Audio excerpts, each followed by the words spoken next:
মন্দির হবে, মসজিদ হবে, গির্জা হবে, অন্যান্য উপাসনা স্থল যার মনে হয় করতেই পারেন, আগেও করেছেন, তার জন্য কাউকে শাস্তি দেওয়া হয়নি।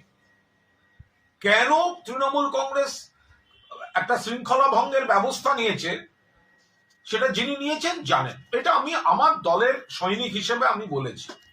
এরপর দেখলাম হুমায়ুন কবির, তিনি একটা বীর পুঙ্গবের মতো তিনি আমাকে আক্রমণ বা কটাক্ষ করলেন। ওই যে ওদের মুখপাত্র কি যেন আছে, মনে পড়ছে না গো, কি যেন আছে। তা আমি সাধারণত এই ধরনের লোকদের আমি মুখ লাগাতে চাই না, আমার মানে আমার রুচিতে বাধে।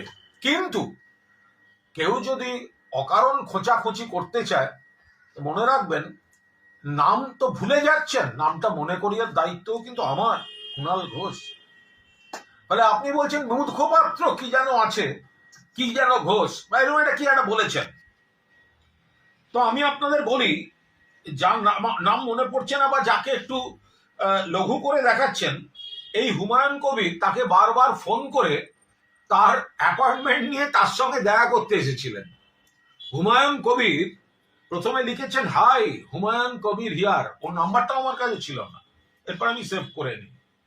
তারপরে একটা ফোন, তারপরে আবার একদিন দাদা একটু দরকার ছিল, দেখা করা যাবে দাদা, শুরুতে দাদা শেষে দাদা। এখন নাম ভুলে যাচ্ছ।